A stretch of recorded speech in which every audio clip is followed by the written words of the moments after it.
Jamais un bruit. On n'a jamais entendu un seul bruit. Pas un seul cri. Jamais un bruit ne venait de cette maison. Cette maison a toujours été calme et tranquille. Pas un bruit. Non, jamais. Parfois, John Gacy travaillait tard la nuit, dehors. Alors on entendait des bruits de scie. Comme il travaille dans la construction, j'attribuais ces bruits à son travail. Nous avons trouvé des restes humains dans la fosse septique, puis 2 autres cadavres. La police a découvert 3 autres corps sous le sol du garage. Gacy devait bien rire de voir les gens creuser comme ça, peu importe où il est en ce moment.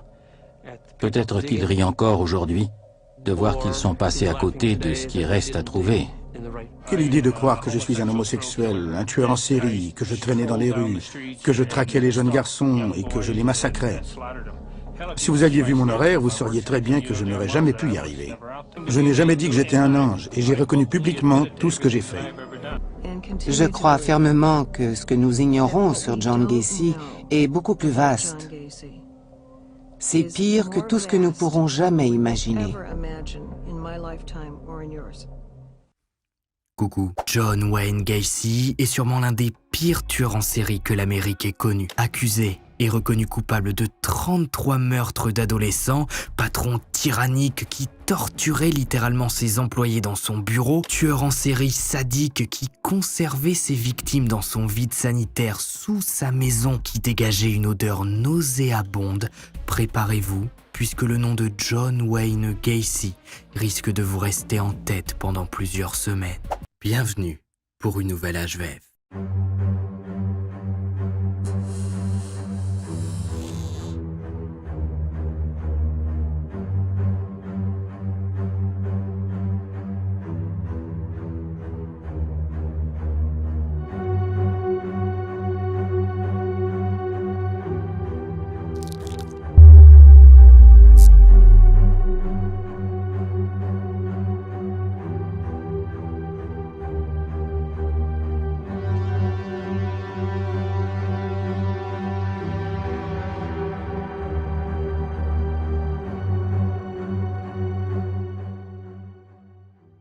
Mais avant d'aller plus loin, sachez que cet HVF est aujourd'hui sponsorisé par le fameux NordVPN qui vous propose aujourd'hui une superbe réduction sur leur abonnement de 2 ans en passant par mon lien nordvpn.com/HVF. Fini les longues soirées d'hiver sans rien à regarder. Avec NordVPN, accédez au catalogue mondial de votre plateforme préférée. Envie de préparer vos futures vacances à moindre frais grâce à des billets d'avion, des hôtels et des locations de voitures à prix réduit? Passez par NordVPN et connectez-vous au pays dans lequel vous souhaitez aller pour avoir les prix locaux.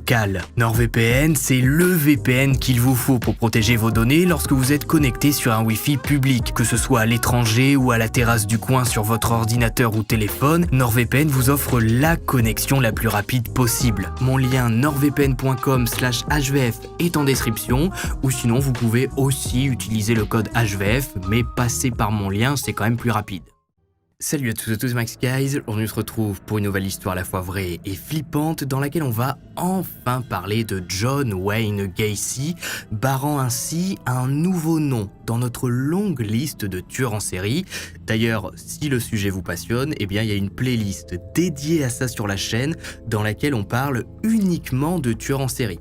Voilà, il y a pas mal d'HVF dedans, si ça vous intéresse. L'histoire de John Wayne Gacy m'a énormément été demandée depuis que j'ai sorti mes HVF sur Jeffrey Dahmer et Ted Bundy. J'ai donc écrit cet HVF, une fois de plus on va le répéter, sur John Wayne Gacy, grâce au livre des éditions Camion Noir qui se nomme John Wayne Gacy, le clown tueur. Voilà. C'est pas un titre super recherché vu que de toute façon c'est le nom du tueur en série. Et le bouquin est très intéressant et m'a beaucoup aidé à l'écriture de cet HVF puisqu'à l'intérieur on retrouve des interrogatoires complets et des aveux du tueur. Alors installez-vous, n'oubliez pas de vous abonner. Et on est parti. Les premiers soupçons.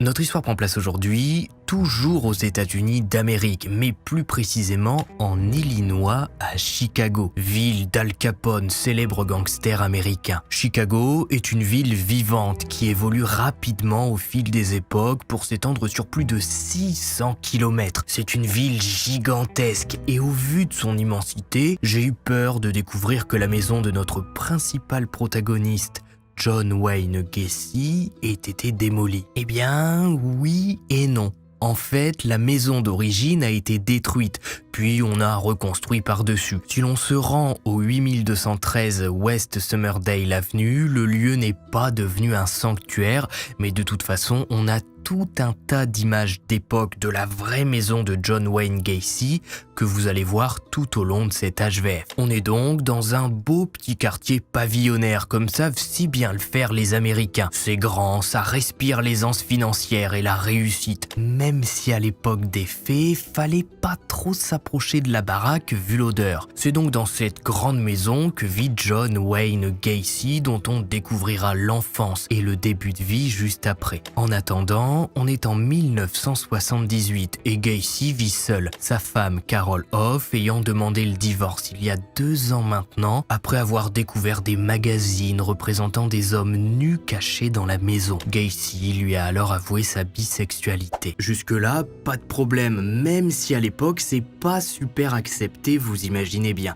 Carol se pose tout un tas de questions. Est-ce qu'elle ne plaît plus à son mari au point qu'il se tourne vers les hommes? C'est en mars 1976 que Carol décide définitivement de divorcer après avoir trouvé des vêtements d'adolescents dans la maison. Plusieurs fois. Elle ne veut pas rester avec un homme qui semble coucher avec des ados au vu de la taille de vêtements. Mais ce que ne sait pas Carol, c'est qu'au moment où elle quitte le domicile familial, il y a déjà une dizaine de corps sous la maison. Bref, fin de la parenthèse, retour en 1978. À cette époque, Gacy est son propre patron. Il a ouvert une entreprise dénommée Painting, Decorating and Maintenance. Voilà. Et il engage principalement des adolescents, ça coûte moins cher. Certains disparaissent parfois. Peu courageux, ils ont quitté la ville selon Gacy. D'autres l'aident à faire des travaux dans son vide sanitaire qui à ce moment-là est déjà pas mal rempli. Il dessinait les tranchées et il me disait « ça y est, c'est ici que tu vas creuser, ne change surtout pas la trajectoire ». Il faisait aussi des commentaires sur le temps que ça me prenait. Il descendait pour voir comment je me débrouillais, comment ça allait, combien de temps ça me prendrait. Sauf que dans les locaux de police de Chicago, c'est la panique générale entre les parents, les petites amies, les épouses qui viennent déclarer la disparition des garçons. Les enquêteurs sont débordés. 30 ados se sont volatilisés en quelques années. Alors ok, des fois il y a des fugues, d'autres fois c'est juste des ados qui partent refaire leur vie sans rien dire à personne. Mais là, le phénomène a pris une telle ampleur que toutes ces disparitions ne peuvent pas être classées comme des fugues. Et à ce moment-là, les enquêteurs ont en plus de ça un suspect. Un certain John Wayne Gacy qui aurait été en contact avec le dernier disparu en date, Robert Piste, 15 ans, qui avait rendez-vous avec Gacy pour un boulot mieux payé. Actuellement, l'ado travaille dans une pharmacie et économise pour s'acheter une voiture. C'est le lieutenant Joseph Kozenzak qui prend l'affaire en main et qui se met à surveiller Gacy en lui mettant la pression. Une première perquisition est réalisée au 8213 West Summerdale Avenue. Les agents envoyés sur place découvrent alors plusieurs éléments qu'ils indiquent dans leur rapport. Un tapis dans le salon semble être taché de sang.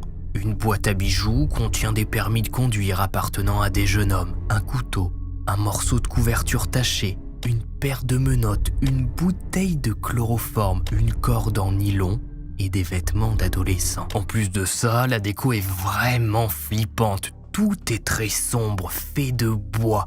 Gacy a foutu des portraits de clowns dans chaque pièce, même au-dessus de son lit. Mais tous ces éléments ne suffisent pas à inculper Gacy de meurtre. Je veux dire, c'est pas parce que vous avez de la cordelette, une paire de menottes chez vous et des permis d'adolescents disparus que ça y est, vous êtes forcément un tueur en série.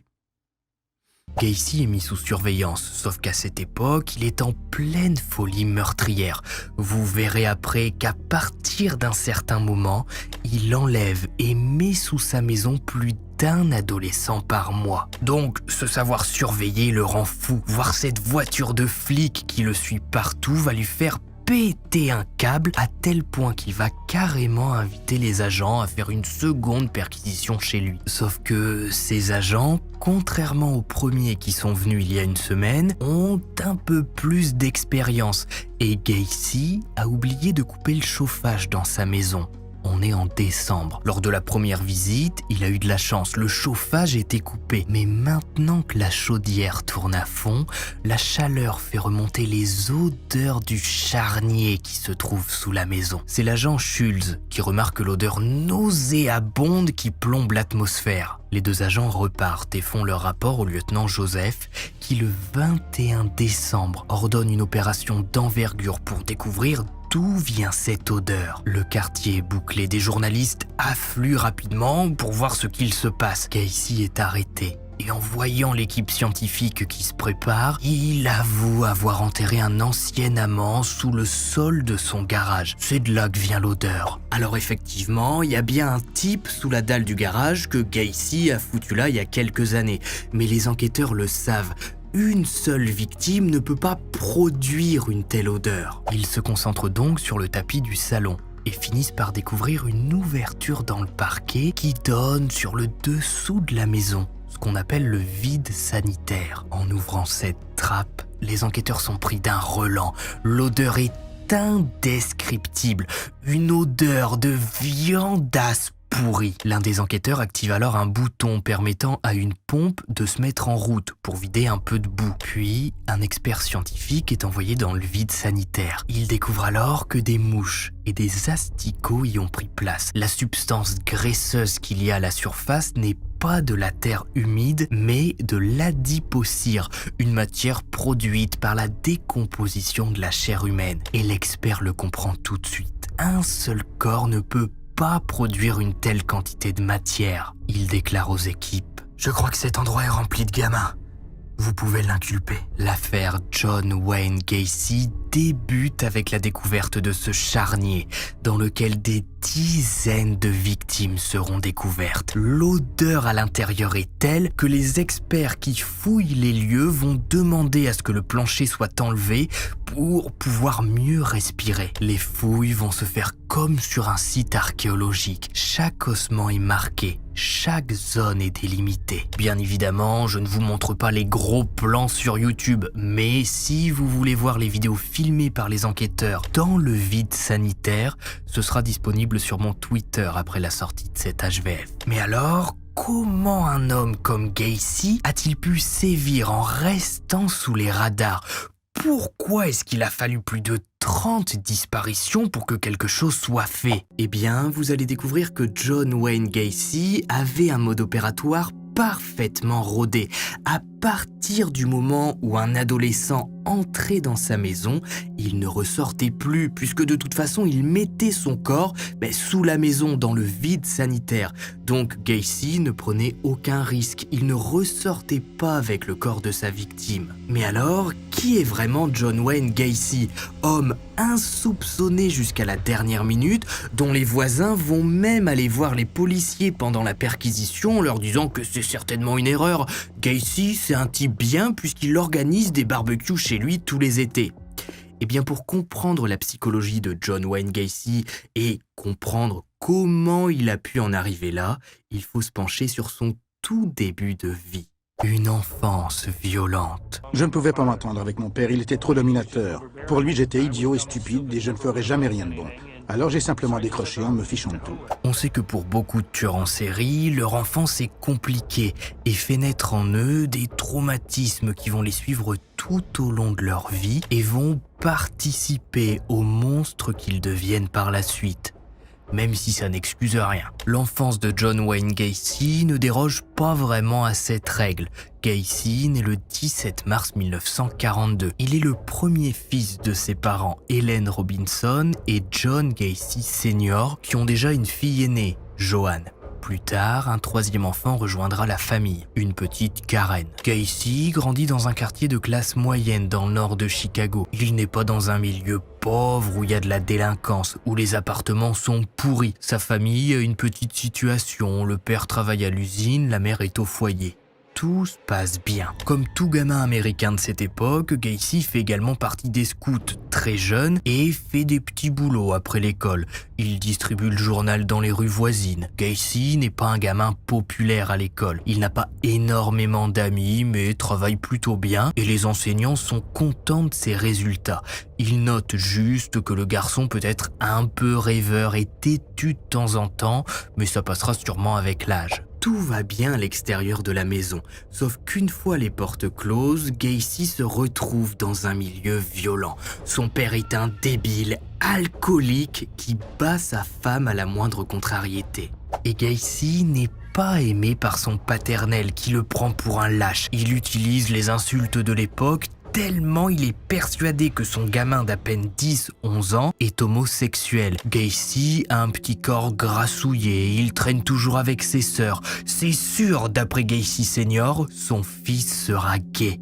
Et ça le dégoûte. En plus de ça, des rumeurs commencent à apparaître au sein de la famille, disant que le jeune garçon montre un comportement pervers. Il est surpris un jour, à l'âge de 7 ans, nu, avec un camarade de classe et sa petite sœur. C'est vers l'âge de 11 ans que Gacy a un petit accident qui va lui causer pas mal de problèmes. Alors qu'il joue à côté d'une balançoire, un enfant ne le voit pas. Ou plutôt, c'est Gacy qui voit pas la balançoire et se la prend dans le crâne. À partir de ce moment, il va régulièrement avoir des évanouissements. Gacy marche et s'effondre sans raison.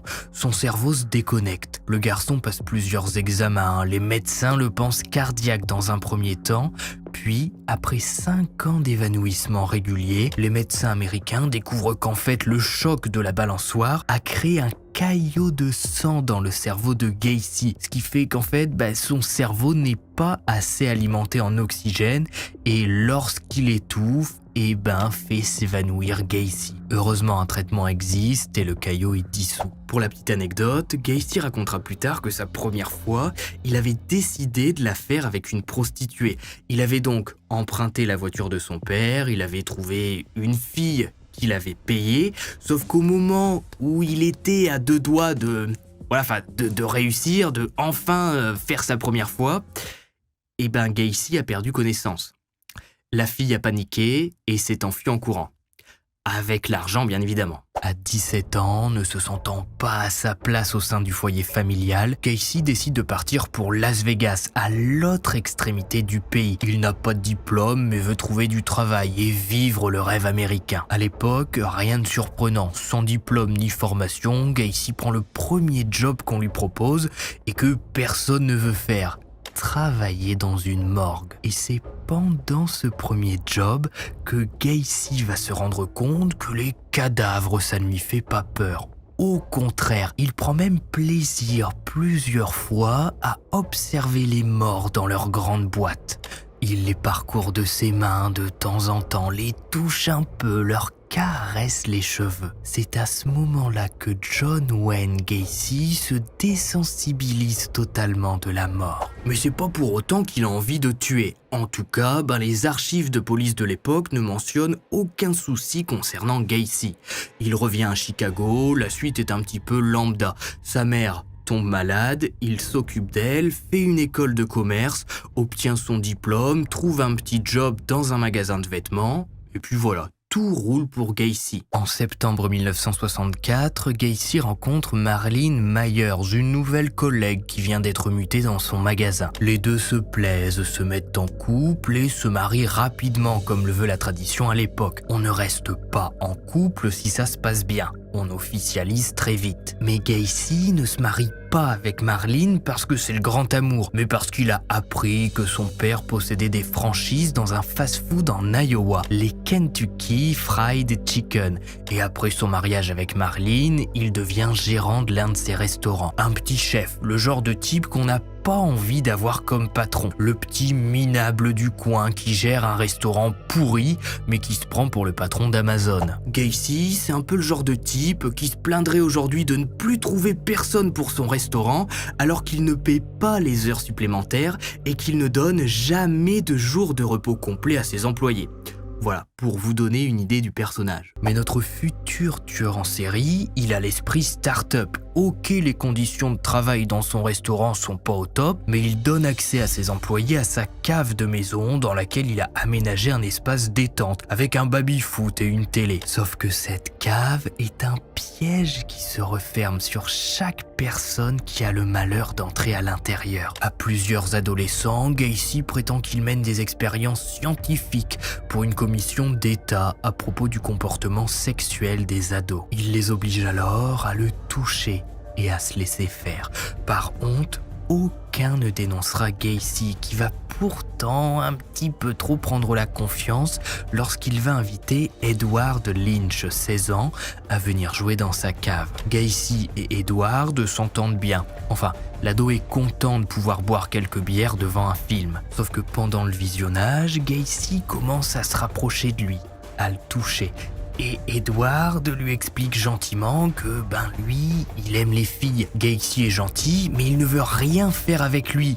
Et puis, c'est un adulte. Lui n'a que 16 ans. Gacy s'énerve, sort un couteau et menace Edward qui se débat et se retrouve blessé au bras. L'incident calme Gacy qui s'excuse tout de suite. Tout va très vite. Il ne voulait pas blesser Edward, juste passer un bon moment avec lui.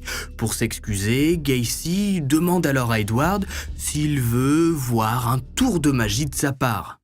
Edward accepte. 1 minute plus tard, le garçon de 16 ans tend gentiment ses mains pour que Gacy le menotte. Ça fait partie du tour de magie selon lui. Qui veut participer à mon tour de magie ?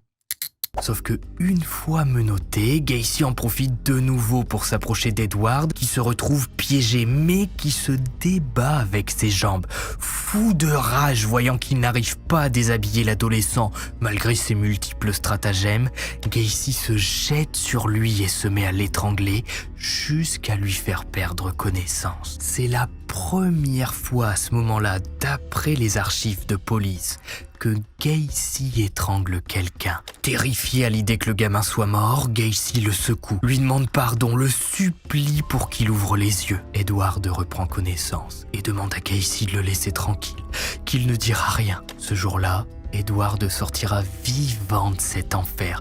Mais comme tout futur tueur en série, John Wayne Gacy va rapidement comprendre qu'après avoir abusé de ses victimes, il ne doit pas les laisser en vie. Par précaution, il va licencier Edward. Un ado de 16 ans, sans job, n'ira pas porter plainte contre lui. Si, sauf que la police de l'époque ne va pas croire Edward et son scénario loufoque, comme quoi Gacy, un homme respecté dans le coin, aurait enfermé l'adolescent dans sa cave, l'aurait menotté pour tenter d'en abuser. Et comme par hasard, Edward vient porter plainte contre Gacy juste après s'être fait virer. La plainte est classée sans suite. Et les policiers de Chicago ne croient pas Edward puisque Gacy est bien vu de leur service. Il fait même partie de la patrouille des commerçants de Waterloo, une force de sécurité dont les membres surveillent les commerces la nuit pour éviter les cambriolages. Gacy a même fait installer un petit gyrophare sur sa voiture pour jouer aux flics. Et ces mêmes flics, ça les arrange qu'on fasse leur boulot à leur place. En plus, lorsqu'ils vont au resto tenu par Gacy, le patron leur offre toujours quelques bouts de poulet. Un homme qui offre du poulet est forcément innocent, voyons. Gacy n'est pas inquiété par la plainte d'Edward. Et c'est avec ce sentiment d'impunité que Gacy va continuer. Cette fois avec un employé de 15 ans, Donald Warris, qu'il enferme régulièrement dans son bureau et qu'il menotte dans un coin pour en abuser. En échange, Donald reçoit une compensation sur son salaire. Gacy profite de la détresse financière de son jeune employé pour en abuser pendant plusieurs mois. Il prend bien soin de fermer son bureau à clé pour ne pas être surpris et menotte d'avance Donald pour qu'il ne tente pas de s'enfuir au dernier moment. Sauf qu'en mars 1968, Donald craque. Oui, Gacy le paie. Oui, il lui prête même de l'argent quand il en a besoin. Mais il n'en peut plus de cette situation, d'être abusé, menotté dans ce bureau. Il décide d'en parler à son père qui, le 11 mars 1968, dépose plainte contre John Wayne Gacy qui décide de plaider non coupable lors de sa première arrestation, humilié devant tout le monde dans son propre restaurant. Gacy va passer au détecteur de mensonges qui ne détectera rien d'ailleurs et s'expliquera en disant que c'est certainement des entrepreneurs de la ville qui veulent le faire tomber. Son resto marche bien, quoi de pire à l'époque que d'être accusé d'abus sur des adolescents. En attendant que la peine tombe, Gacy reste libre et va tenter de faire taire Donald qui pourrit sa réputation. Pour ça, lors de l'une de ses rondes de nuit pour protéger les magasins contre les cambriolages, Gacy rencontre Russell Schroeder, un type de 18 ans, pas super malin, et les articles que j'ai pu lire le décrivent même, je cite, comme un attardé. Bref, c'est pas le poteau le plus éclairé de la ruelle, et Gacy le remarque tout de suite. Il lui propose alors 300 $ pour tabasser Donald. Russell accepte. 300 $, c'est énorme juste pour frapper un ado de 16 ans. Gacy fournit à Russell une matraque et une bombe lacrymogène. Sauf que l'attaque de Russell va complètement foirer. Donald se défend, réussit même à casser le nez de Russell et ensuite à s'enfuir pour aller dénoncer l'agression. Russell est rapidement arrêté et lui ne perd pas une seule seconde pour dénoncer John Wayne Gacy en disant que c'est lui qui l'a payé pour tabasser Donald. Le 12 septembre, Gacy est arrêté à son domicile et placé en détention provisoire le temps de recevoir sa peine et de subir une évaluation psychiatrique, la toute première de sa vie. Les psychiatres qui l'analysent le déclarent sain d'esprit, mais avec un penchant asocial, voire sociopathe. Il a un comportement impulsif et s'en fout du regard des autres, des normes sociales. Gacy, lorsqu'il a une envie, ne cherche pas à savoir si ce qu'il s'apprête à faire est bien ou mal. Il veut simplement l'assouvir. Le docteur Goron rend son rapport en indiquant « L'aspect le plus frappant de l'individu est sa totale incapacité à reconnaître la moindre parcelle de responsabilité dans tout ce qui peut lui arriver. Il disposera en permanence d'un alibi. C'est lui la victime, victime des autres, victime des circonstances. Tout ce qu'il a accompli est fait sans recul, sans penser aux conséquences, ce qui est aggravé par ses très pauvres capacités de raisonnement et de jugement. » On comprend donc pourquoi Gacy va être assez stupide pour mettre tous ses corps sous sa maison sans penser une seule seconde à l'odeur infecte qui va envahir l'habitation quelques semaines plus tard. Mais ça, on y reviendra. Condamné à 10 ans de prison le 7 novembre 1968, Gacy se retrouve plus seul que jamais. Marlene demande le divorce et part avec les 2 enfants qu'ils ont eus lors de leur mariage. Gacy a 26 ans et toute la petite vie qu'il a construite s'effondre. En prison, John Wayne Gacy s'acclimate plutôt bien. Il sait que s'il ne se fait pas remarquer, il aura certainement droit à une libération conditionnelle. Pour ça, il est engagé en cuisine, il obéit aux gardiens, ne cherche pas de problème, fait la popote du midi et du soir, puis retourne en cellule. Il participe même à un reportage sur l'univers carcéral dans lequel il fait la promo de sa nourriture, fait partie de la chorale. C'est le prisonnier modèle par excellence. Et son comportement va parfaitement convaincre la commission de libération qui, accrochez-vous, après 21 mois de prison, décide de libérer Gacy, condamné à la base à 10 ans de prison, le félicitant de son bon comportement en prison, alors même qu'un psychiatre a déclaré lors de cette commission de libération qu'il était un prédateur présentant un possible risque à venir. Bonne analyse. Le début du charnier. Bon.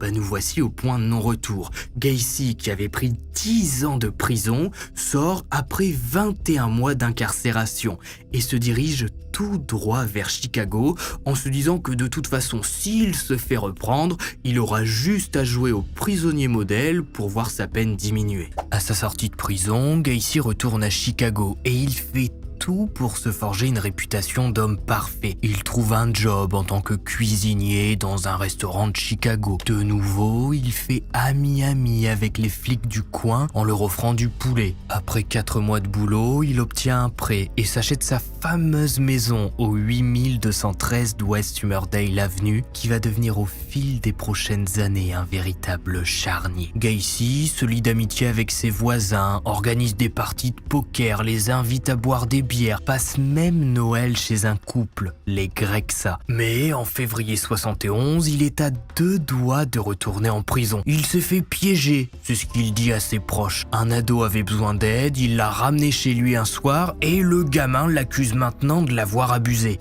Les charges seront finalement abandonnées, l'ado ne se présentant pas à l'audience. À Chicago, Gacy continue son bout de chemin. Il reprend contact avec Carol Hoff, une ancienne amie de lycée qui vient de divorcer et qui a 2 enfants. Elle s'installe avec lui dans la future maison de l'horreur. 1 an plus tard, la nuit du 2 au 3 janvier 1972 marque le début réel de l'histoire de John Wayne Gacy. Alors qu'il traîne dans les rues de Chicago vers 1h du matin à la recherche d'hommes cherchant à se faire payer pour divers services, Gacy tombe sur Timothy, un ado de 16 ans qui a l'air un peu paumé. Et le futur tueur en série le remarque vite. Il descend de sa voiture, lui propose de passer la nuit chez lui et Timothy accepte. Un toit gratuit pour la nuit, ça se refuse pas. Gacy se présente comme un type bien qui rentre du boulot apparemment. À la maison, l'ado accepte une petite bière de la part de son hôte. Gacy témoignera plus tard concernant Timothy en disant qu'ils ont fini par coucher ensemble et s'endormir. Mais au petit matin, Gacy se réveille. Timothy est au-dessus de lui avec un couteau. Une lutte s'engage et Gacy prend le dessus. Il attrape le couteau et voici ce qu'il raconte. « J'ai été blessé, moi. Une fois que le mec était à terre, il bougeait plus. Il s'est mis à faire un drôle de bruit, une sorte de gargouillis assez dégueulasse. Mais si je prévenais les flics, ils iraient penser que c'était un crime crapuleux. Le mieux était de ne rien dire. D'abord, j'ai nettoyé la bicoque. Tout ce sang. Ensuite, j'ai tiré le mec par les pieds jusqu'à la trappe qui conduisait au vide sanitaire. J'ai creusé, puis je l'ai aspergé d'acide. Ce qui est dingue, c'est de penser qu'avec Carole, on faisait l'amour à l'endroit où le mec était mort, à peine 1 mètre au-dessus de l'endroit où il était enterré. Le souci, c'est que très rapidement dans le vide sanitaire qui n'est pas isolé, l'odeur de putréfaction commence à monter au rez-de-chaussée. Et Carole, qui est depuis de retour à la maison, commence à s'en plaindre. Qu'est-ce qui peut puer autant sous la maison? Gacy lui répond que c'est sûrement des souris qui ont dû se coincer et qui sont mortes. Et encore, là on est au mois de janvier au moment du meurtre. Arrivé en été, Gacy commence à organiser de grands barbecues avec ses voisins. Il veut absolument se faire bien voir et qu'on parle de lui comme le type cool du quartier qui, avec sa désormais femme Carole, est généreux et fait griller des saucisses à volonté. Sauf qu'au fil des week-ends, les invités qui passent par la maison pour aller aux toilettes par exemple se rendent bien compte que quelque chose ne va pas.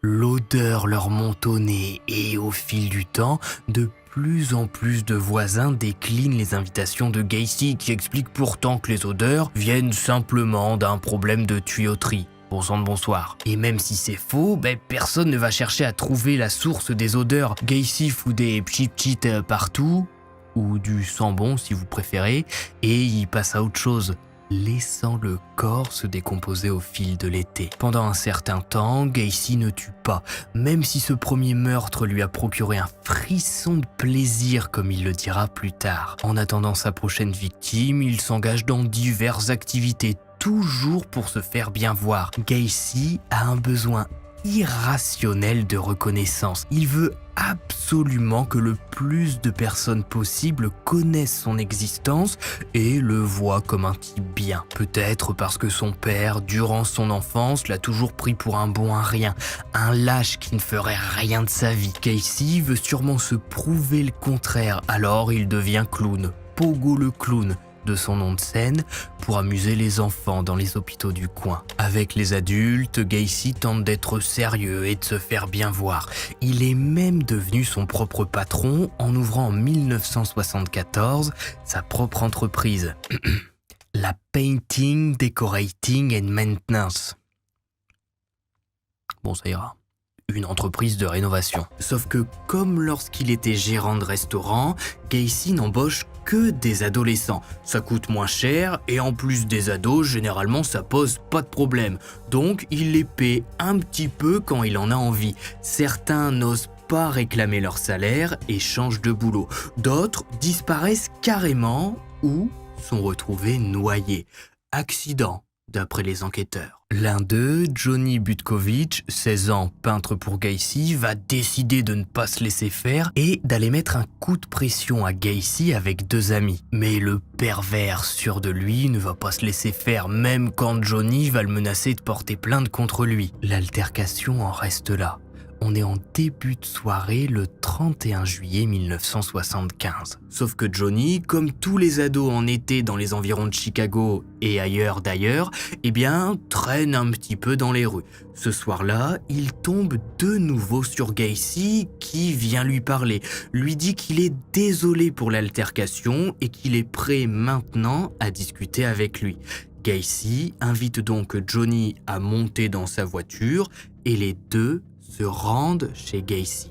Sauf que, une fois au 8213 West Summerdale Avenue, Johnny se fait piéger. C'est à ce moment-là que Gacy commence à peaufiner son mode opératoire. Il tente de montrer un tour de magie avec ses menottes. En quelques secondes, Johnny se retrouve coincé. Gacy lui hurle alors dessus. « T'as voulu me faire peur en venant avec tes 2 potes tout à l'heure ? Demande-moi pardon maintenant. À genoux. Supplie-moi de ne pas te tuer. » Mais les supplications de Johnny, à genoux, ne font qu'exciter encore plus Gacy, qui passe rapidement une corde au cou de l'adolescent. Gacy raconte. « Je me suis réveillé le lendemain matin, seul dans mon lit. La lumière du salon était encore allumée. En me levant, j'aperçois Johnny, allongé par terre, menotté les mains derrière le dos, une corde autour du cou, le pantalon mouillé. Il était violacé. Je lui ai massé le cou, fait du bouche à bouche. Il était mort. J'ai mis Johnny dans le garage vu que Carole devait bientôt rentrer. J'avais pas le temps de le foutre sous la maison. Et Carole ne venait jamais dans le garage. Mais fallait enterrer le mec, parce qu'il allait pas tarder à sentir mauvais. Ce 1er août, Gacy passe la journée dans son garage. Par chance, à ce moment-là, il était en train de creuser la dalle pour faire quelques rénovations. Il va donc en profiter pour creuser un espace, y mettre Johnny et couler la dalle de béton avec l'adolescent à l'intérieur. Ni vu, ni connu et pas d'odeur. Merci Gacy pour l'astuce. Ça y est, ça dérape.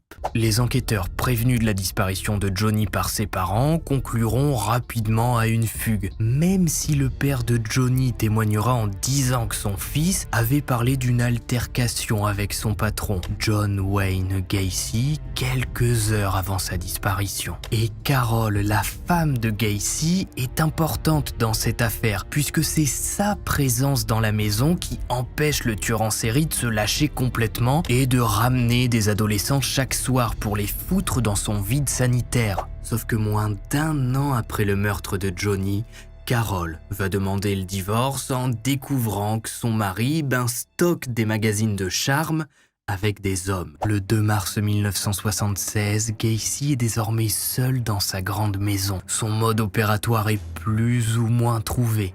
Les menottes, l'étranglement, puis le vide sanitaire. Il aménage également le salon avec un petit bar pour mettre ses futurs invités à l'aise. Dès le mois d'avril, Gacy s'attaque à sa 3e victime, Darrell Sampson, 16 ans, qu'il invite chez lui pour lui proposer un emploi. Il lui fait le coup des menottes, toujours en expliquant que c'est un tour de magie, en abuse et l'étrangle. Darrell est la seconde personne à finir sous la maison. Johnny est quant à lui toujours sous la dalle du garage. Et à la base, j'étais parti pour vous parler de chaque victime de Gacy, mais les meurtres s'enchaînent à une telle cadence qu'il est impossible malheureusement de se focaliser précisément sur chaque adolescent disparu. Par exemple, le 14 mai, Randall Refett, 14 ans, suit Gacy lui aussi pour un boulot.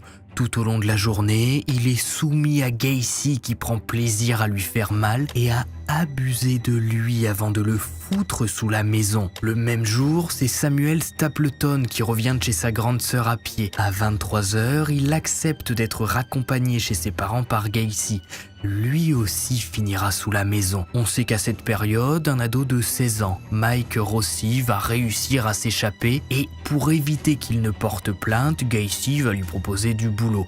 Mike va accepter et va même s'installer quelque temps chez Gacy. L'ado sera d'ailleurs soupçonné d'avoir été complice du tueur, mais aucune preuve ne sera trouvée le concernant, même s'il sera arrêté au volant d'une voiture appartenant à une victime disparue. Et quand les agents vont lui demander où est-ce qu'il a trouvé cette voiture, Mike répondra que l'homme avec qui il vit pourra tout expliquer. Malheureusement, une fois de plus, Gacy ne sera pas interrogé et Mike finira par disparaître dans la nature. Et Gacy sait à qui s'attaquer. Des adolescents paumés, certains sont en fugue, d'autres rentrent seuls tard le soir ou bien reviennent de soirée et ont un peu bu. Aucun ne se méfie.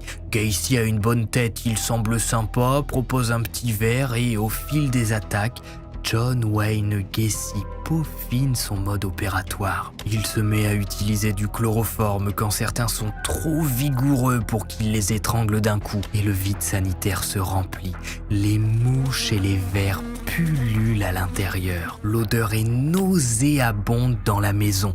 Rien que durant l'été 1976, ce sont Michael Bonin, William Carroll, James Atkinson, Rick Johnson, Kenneth Parker, Michael Marino, William Bundy, Francis Wayne, Gregory Godzik qui rejoignent les autres corps sous la maison. C'est une hécatombe dans les rues de Chicago. Tous ceux qui ont le malheur de croiser Gacy disparaissent. Et pourtant, personne n'ose pointer du doigt le gentil patron qui se déguise en clown pour les enfants hospitalisés. Et de toute façon, John Wayne Gacy ne reçoit plus de visites depuis son divorce. Il vit avec cette odeur de mort dans sa maison et se contente de mettre quelques coups de sambon pour que ce soit un minimum respirable. Et c'est vraiment horrible à dire, mais Gacy fait tellement de victimes en peu de temps qu'il est impossible de se concentrer sur l'une ou sur l'autre. À partir du moment où les adolescents entrent chez Gacy,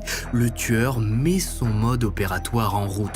Il leur fait soit le coup des menottes avec le tour de magie qu'il doit leur montrer, ou bien si les ados sont un petit peu trop musclés pour lui et qu'il sait qu'il n'aura pas l'avantage, Gacy utilise simplement du chloroforme pour les endormir. Et le pire, c'est qu'à côté de toutes ces horreurs, Gacy continue de monter tranquillement dans la sphère publique. Sa société marche bien, il est toujours membre d'associations et rencontre même Rosalynn Carter, la femme du président américain Jimmy Carter, lors d'un défilé organisé à Chicago. Au moment où il serre la main de la femme du président des États-Unis, Gacy a déjà une vingtaine de victimes à son actif et son vide sanitaire est tellement plein qu'il va même décider de jeter ses prochaines victimes par-dessus un pont pour qu'elles finissent dans la rivière. Oh quand il n'y a plus de place, il n'y a plus de place. Et surtout, le temps que tout le monde se décompose là-dessous, je peux vous dire que vu l'humidité, ça va prendre du temps. Et vaut mieux pas réouvrir la trappe vu l'odeur. Gacy ne fait aucune erreur jusque-là. Enfin, presque pas en tout cas. Mais pour une raison inconnue, il va décider de relâcher l'une de ses victimes après une séance de torture. Une descente en enfer. Dans quelles circonstances avez-vous rencontré John Gacy? Je sortais d'un immeuble. Il m'a accosté sur le trottoir. Il a fait une allusion à mon bronzage. Je revenais de Floride. Il m'a proposé de venir fumer un joint avec lui. Il faisait froid. J'ai donc accepté et je suis monté dans sa voiture. Le 22 mai 1978, Gacy tombe sur Jeffrey Ringel, qui semble un peu déprimé dans la rue. L'homme d'une vingtaine d'années vient de se disputer avec sa petite amie et accepte volontiers lorsque Gacy lui propose de venir fumer dans sa voiture. Sauf qu'une fois à l'intérieur du véhicule, Jeffrey perd connaissance sans comprendre ce qu'il se passe. Une fois le chiffon de chloroforme passé sur son visage par Gacy. Après quelques minutes d'inconscience, Jeffrey se réveille alors que la voiture roule. Mais Gacy réagit tout de suite et le rendort. Jeffrey Ringel va vivre un véritable enfer chez Gacy. Il se réveille attaché au lit. Gacy est nu devant lui et a entreposé devant Jeffrey tout un tas d'objets pour adultes qui va du plus petit au plus grand. Je vous dis pas la scène d'horreur, puisque Jeffrey va tellement avoir mal lorsque Gacy va utiliser tous ces objets sur lui qu'il va perdre connaissance et se réveiller par miracle dans un parc. En vie, bien sûr. Pourquoi Gacy laisse la vie sauve à Jeffrey, on ne l'a jamais su. Mais Jeffrey déposera plainte et passera 1 semaine à l'hôpital pour se remettre de ses blessures externes et interne. Mais une fois de plus, les enquêteurs ne vont pas chercher plus loin et par manque de preuves d'après eux, n'iront pas interroger Gacy. La boucle d'enquête à cette époque est toujours la même. Pas de caméra de surveillance, pas de témoins et pas de téléphone qui borne au domicile de John Wayne Gacy. Donc à chaque fois, c'est la parole de ces adolescents contre Gacy.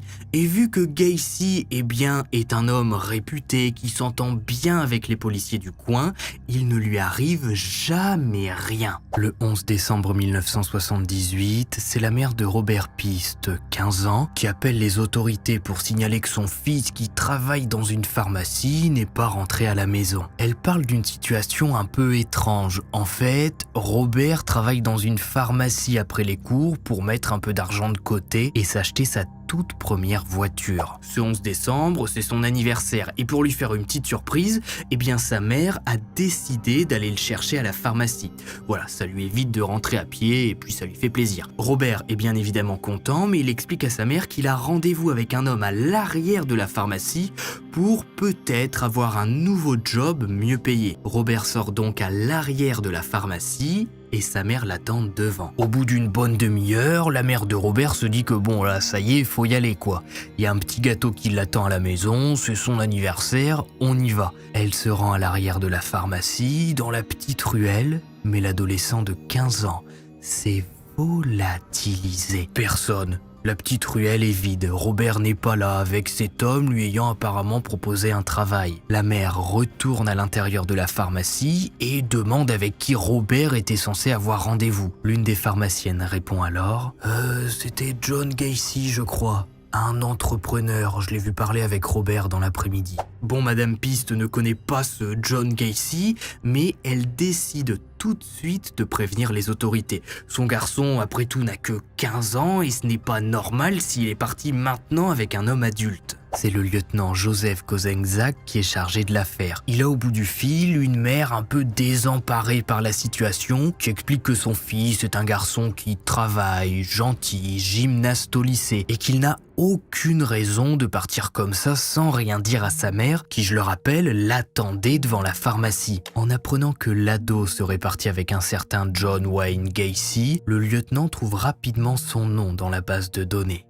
Gacy, condamné à 10 ans de prison en 1968 en Iowa, à l'âge de 26 ans pour avoir abusé de Donald Voorhees, 15 ans, un ado qui travaillait avec dans son restaurant. Officiellement, Joseph voit qu'il n'a été jugé que pour cette agression, mais officieusement, il voit dans le dossier que d'autres ados se sont retournés contre lui à l'époque. En plus de ça, il découvre que plusieurs adolescents disparus travaillaient pour Gacy il y a quelques mois. Et personne n'a jamais vraiment fait le rapprochement. Joseph Kozenzak décide donc de rendre une petite visite à Gacy au 8213 West Summerdale Avenue pour savoir, où est Robert, qui selon plusieurs témoins, avait rendez-vous avec lui à l'arrière de la pharmacie. Et vu ses antécédents, Joseph est quand même un petit peu inquiet et se doute bien qu'il faut agir rapidement. À ce moment-là, le lieutenant ne se doute pas une seule seconde que grâce à lui,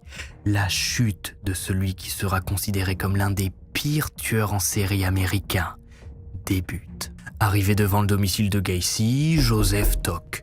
On est en fin de journée, la voiture de Gacy est garée devant chez lui, il est là, donc Joseph attend. Au bout de 5 minutes, la porte s'ouvre et Joseph se présente en disant qu'il est lieutenant de police, qu'il recherche Robert Piste, un ado de 15 ans qui apparemment aurait eu rendez-vous avec vous.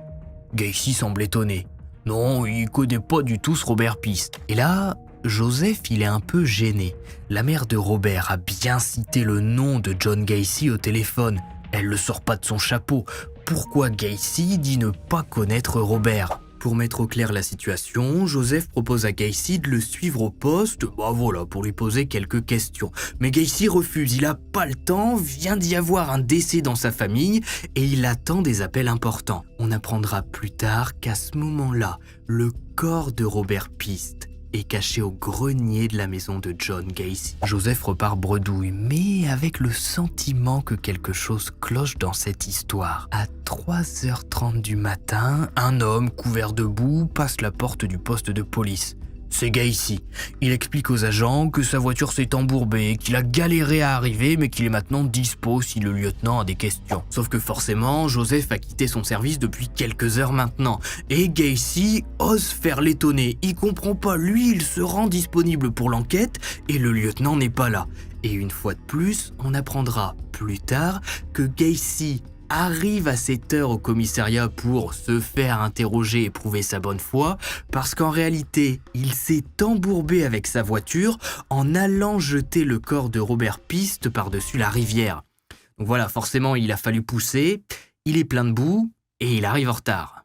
Le lendemain, 13 décembre, Gacy revient et est interrogé par Joseph. Cette fois, il explique que oui, Robert, il le connaît de loin, mais que non, il ne l'a pas emmené chez lui. C'est sûrement une erreur. Hier, il ne lui a pas donné rendez-vous à l'arrière-boutique. On a dû le confondre avec quelqu'un d'autre. Pendant l'interrogatoire, Gacy se vante. Pourquoi est-ce qu'il ferait disparaître un ado, lui qui est un homme d'affaires, un bénévole du Parti démocrate et une personne au grand cœur qui se déguise en clown pour les enfants des hôpitaux. Il ressort libre.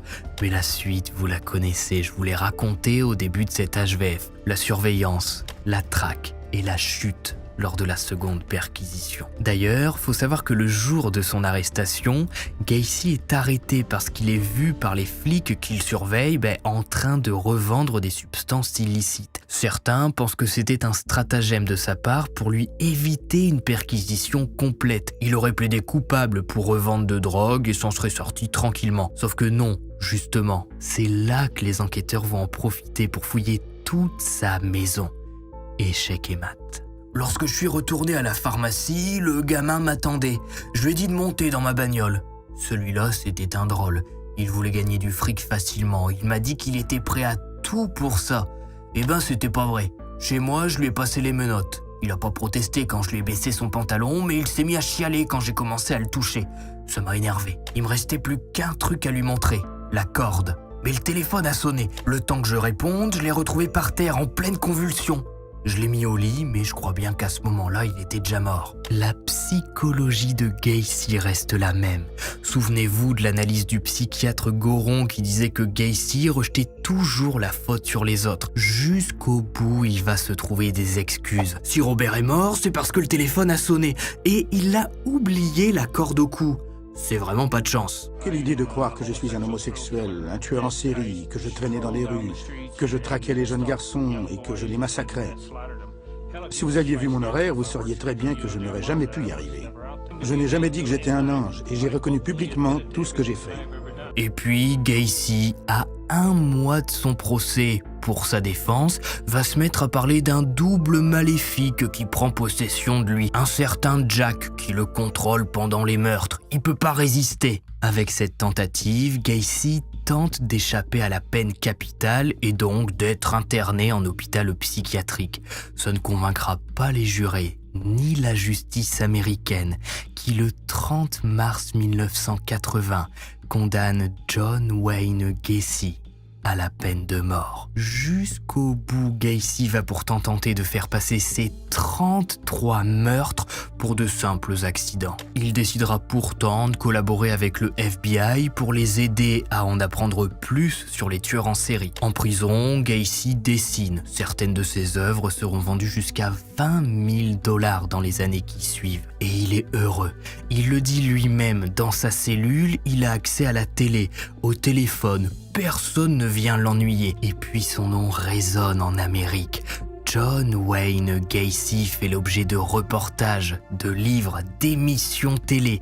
Stephen King, à l'époque, est en train d'écrire ça, son célèbre roman d'horreur mettant en scène un clown dont le personnage principal a été inspiré à partir de Gacy. Mais la date fatidique approche. Gacy et ses avocats tentent bien de faire appel, Gacy se montrant toujours comme une victime. Et après 16 ans dans le couloir de la mort, il change d'angle de défense. Après tout, il sera jamais libéré. La honte pour la justice de libérer un innocent après 16 ans serait trop grande. Oui, ses corps étaient bien sous sa maison, mais tout ça n'est qu'un malentendu. C'était des accidents. Le 10 mai 1994, une foule se réunit devant la prison de Stateville en Illinois. John Wayne Gacy est en train d'être exécuté.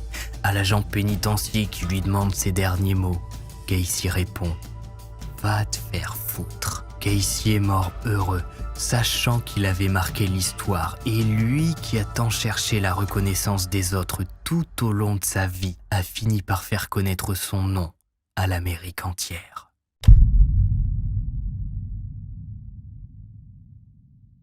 Si vous avez regardé cet HVF jusqu'au bout, mettez Gacy en commentaire. N'hésitez pas à me dire si vous avez appris des choses sur John Wayne Gacy grâce à cet HVF ou si vous étiez déjà un expert sur le sujet.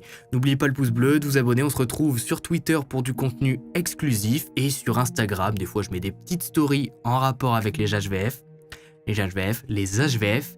C'était Max Guys. On se retrouve la semaine prochaine, normalement, pour une nouvelle histoire à la fois vraie et flippante. Et puis...